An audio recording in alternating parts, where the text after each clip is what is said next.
No, they don't. That was a short answer. Well, his conclusion he comes to is what this means is foreign central banks are pulling their gold reserves out of storage in the U.S. That signals because loss. They're afraid they're going to get it stolen. Yeah, pretty much. And Germans are behind that. They're the first ones to take delivery.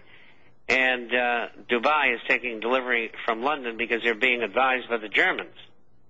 Now, I think I heard that the Swiss had asked for their gold as well. Is that true, Robbie? He doesn't mention anything. He doesn't identify any countries in this report. That's right. He just says London and Zurich markets. He does brilliant work. 800-313-9443, and I'm going to extract more out of Mr. Chapman on this gold issue because I think it's important for people to understand. And we'll get more than a two-word response from Mr. Chapman right after this. You're tuned in to the National Intel Report, the Real Talk Radio Show. Speaking of gold, Mr. Noel, what do you have as a Bob Chapman special? And before you say anything, we have a little kicker to this. Not only do people get the Bob Chapman report, the international forecaster, which it was a bombastic issue this week, they get that fine ceramic mug, but we also have a bonus for people out there. If anybody remembers James Talmage Stevens, now here's the guy that literally wrote the Bible back in the late 90s on preparedness. Well, James has been busy. He wrote another book, and we can deliver that to you via email. So there's an added bonus to the Bob Chapman special, and that being, Robbie? German 20 marks, minted between 1890 and 1913, contains 0.2304 ounces of pure gold. Current price, $249. That's a good price. I heard somebody else out there today offering quarter ounces, I think, for $270 something. Yeah, the quarter ounces are up there. This is obviously shy of a quarter ounce. Mm-hmm. Quarter ounce 0.2500. This is 0.2304. But I just kind of find it ironic with that story. Here's the U.S. government exporting its gold while the private citizens are importing the gold from Europe. Well, and by the way, I might add, I find it, well, call it a coincidence, but yesterday it was announced that Northwestern Mutual Life Insurance Company, the third largest insurance company in the United States, for the first time in its 152 years, has bought insurance. It bought gold.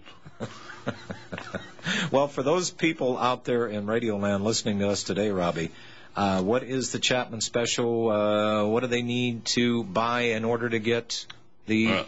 Well, the normal 20, and I know you're going to ask me, what does that come out to? I haven't You got your calculator right there. We'll give you a minute. I don't have my calculator in front of me. I have my computer, but my calculator is bust. But we'll figure it out. Oh, that's what's gone wrong lately. Yes. Okay. All right. So what is it, $249 a piece? $249 a piece. Order 20 or more. Receive a free subscription to the International Forecaster. And once again, unfortunately, we had a brief period where, shipping times were coming back to normal. Shipping times right now, once again, you're looking 4 to 6 weeks. We can't do anything about it. The banks are changing the rules of the game in midstream. John, as you know, we had a policy of holding checks for 5 business days. Actually 10. Well, yeah, but obviously that was in order for us to get clearance from the banks that the checks were good. And the banks used to clear checks within 48 to 72 hours. But now, apparently, according to Sandra, banks are taking decidedly longer to notify us if checks have sufficient funds in them. So, yeah. Well, and everybody's being careful. What I smell here, Robbie, is there's a lot of transactions. There's a lot of money out there floating around in cyberspace because we're not really dealing with cash anymore. Yep. But what I see these banks doing is holding on to currency as long as they possibly can. I also see them charging fees any which way they can. They're out there trying to make a buck because, well, they're not loaning money as much because people don't have the ability to take out more credit. So, at any rate, okay, the coin is, Robbie, again? The German 20 mark. Okay, German 20. Kaiser Wilhelm II. All righty. And 20 will run you $49.80. There you go. And that comes with the Bob Chapman newsletter for a year, folks. If you already have it, you can take an extension on it or give it to somebody. Wake them up as well. You get that fine ceramic RBN mug plus the James Talmadge Stevens book on preparedness. This is the updated version. And, folks, if you're buying gold, you're doing it for self-preservation. Why not take advantage of this and get the rest of your life straightened around and prepare for whatever's coming? Guys, I've been watching the financial shows. They're just all they're just all flabbergasted. The market's up. Everything is going to be okay. Yeah, green shoots are popping up everywhere. Oh, I'm telling you. And I'm looking at this and I'm going, you know, if they're going to maintain any credibility at all, before they would kind of give you, you know, a balance on something. Somebody got a little exuberant on one side and they'd bring up somebody to buffer that out. But not anymore. It's full speed ahead. The market's up. We've remained above board. All the losses this year, we're now ahead of that. The housing market is just about bottomed out, and everything's going to be ducky. And I'm looking at Well, John, I'd like to say something here, and it's in regard to these different stations and CNBC in particular. And that is, I personally witnessed a show yesterday, or was it Friday? I think it was yesterday, where, no, it was last week, either Thursday or Friday, and I had the fellow Butler on from Everbank, and he was ill-equipped to deal with these professional hosts. You know, they're comfortable, they know what they're doing, it's their territory, and this guy was like a fish out of water. I mean, they just drilled him. And one of the things, the reason I had him on there is he had made reference to the manipulation of the market by the working group in financial markets. Oh, gosh. And they wanted to confront him. And you mean to say, they said to him, that such a group actually exists? He said, yes. And they said, it doesn't exist. We know of no executive order, and on and on. And they just, Bill Keene and the other girl, the one that's been there for years. Maria Bartiromo? No, before her. Oh, she's a 15-year creation. Yes.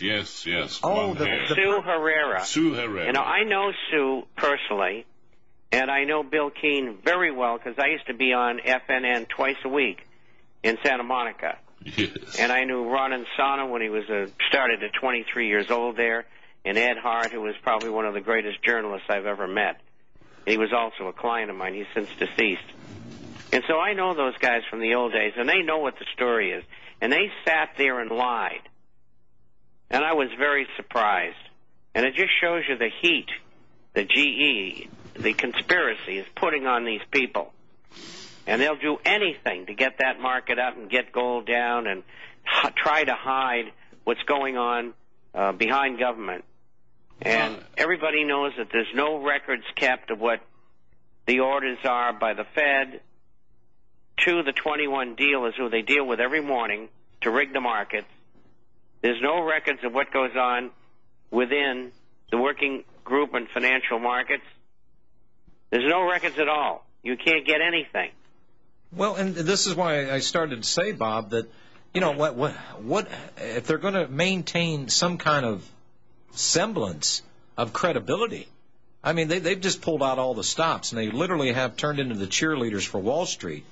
And this is by no means over. We're waiting for the other shoe to drop. The next one up on the block, of which you went into in great detail, is going to be the commercial real estate. That's blowing out right now. We have not yet seen the bottom of any housing prices. Even Barack Obama got on the air the other day and was talking about the bailout of GM, and, well, we're not going to try to run the company. They're going to make up their minds where they're going to put their plants and how many people they're going to hire, and we're not going to tell them what to do. But we've got major stockholder ownership, and the Fed, this corporation, is not going to tell the other corporation what to do. Then the guy turns around and says, we've got to sacrifice. This generation has to sacrifice for the future generations. There's nothing else to give up. There's nothing else that we have to give. We have been bled dry. We've been screwed over. We've been bilked. We've been parlayed, filleted, and fried. And here's this guy that turns right around just the other day